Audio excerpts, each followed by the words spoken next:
वैसे आपने कभी देखा है कि कभी कभी हम भूल जाते हैं कि हम कितने केपेबल हैं, हमारे अंदर कितनी पावर है, कितनी स्ट्रेंथ है।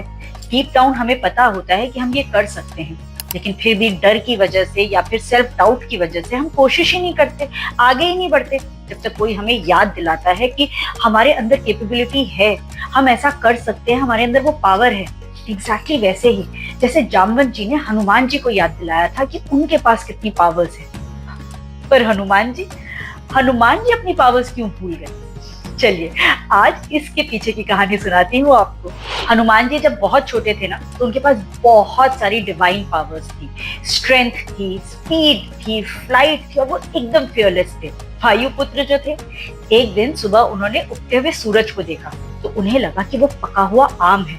आम खाने की एक्साइटमेंट में हनुमान जी सीधा सूर्य की तरफ कूदे, और उनकी स्पीड और स्ट्रेंथ की वजह से वो ऑलमोस्ट सूर्य देव के पास पहुंच गए। वो उसे स्वॉलो करने ही वाले थे कि जब इंद्रदेव ने ये देखा तो वो घबरा गए।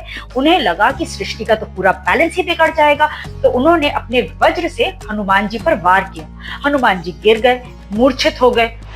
जब वायुदेव ने ये देखा तो उन्हें बहुत गुस्सा आया, और उन्होंने अपने गुस्से में पूरे संसार की हवा रोक दी। उनके हवा रोकने की वजह से सब लोग सफोकेट होने लगे, और सारे देव चिंतित हो गए। वो वायुदेव के पास गए और उन्होंने क्षमा मांगी।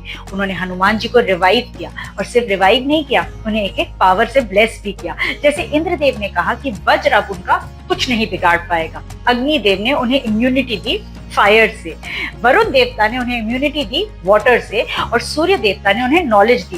ब्रह्मा ने कहा कि अब कोई वेपन उनका कुछ नहीं बिगाड़ पाएगा। इतनी सारी पावर्स लेकर हनुमान जी बहुत खुश हो गए। वो बहुत छोटे थे और चंचल थे, और जैसे किसी बच्चे को खिलौना मिल जाता है तो कैसे खेलने लगता है, हनुमान जी वैसे ही अपनी पावर्स से खेलने लगे। हनुमान जी के लिए तो ये खेल था, पर जो ऋषि मुनि तपस्या कर रहे थे उन्हें बहुत परेशानी होने लगी। तो उन्होंने हनुमान जी को श्राप दिया कि सही समय आने तक तुम अपनी सारी पावर्स भूल जाओगे, और तुम्हें जब याद दिलाया जाएगा कि तुम कितने पावरफुल हो, कितने शक्तिशाली हो, तभी तुम्हें याद आएगा। अब थी तो ये punishment, but it turned out to be a blessing in disguise, because Hanuman ji was destined to serve Shri Ram, and his powers will awaken only when they were truly needed. तो सालों बाद जब हनुमान जी ने रामचंद्र जी की army को join किया सीता जी को ढूंढने के लिए, तब वो लोग समुद्र तट पर इकट्ठे हुए कि कौन संदेशा लेकर जाएगा सीता जी के पास कि रामचंद्र जी उन्हें बचाने आ रहे हैं। सब सोच पे पड़ गए। तब जामवंत जी ने हनुमान जी को याद दिलाया कि उनके पास वो पावर है कि वो समुद्र पार करके सीता जी के पास जा सकते हैं। जैसे ही जामवंत जी ने ये बोला, हनुमान जी को जैसे फ्लैशबैक हुआ कि उनके पास कितनी पावर्स है, कितनी स्ट्रेंथ है, और उन्होंने समुद्र पार किया, और वो रामचंद्र जी का संदेशा सीता जी के पास लेकर गए। जब हम जन्म लेते हैं, हमारे अंदर एक दिव्य क्षमता होती है, डिवाइन पोटेंशियल, लेकिन जिंदगी की दौड़ भाग में, रोजमर्रा के शोरगुल में हम भूल जाते हैं। हम डर में जीने लगते हैं, सेल्फ डाउट में जीने लगते हैं, तब तक जब तक कोई हमें याद नहीं दिलाता कि हमारा ट्रू पोटेंशियल आखिर क्या है।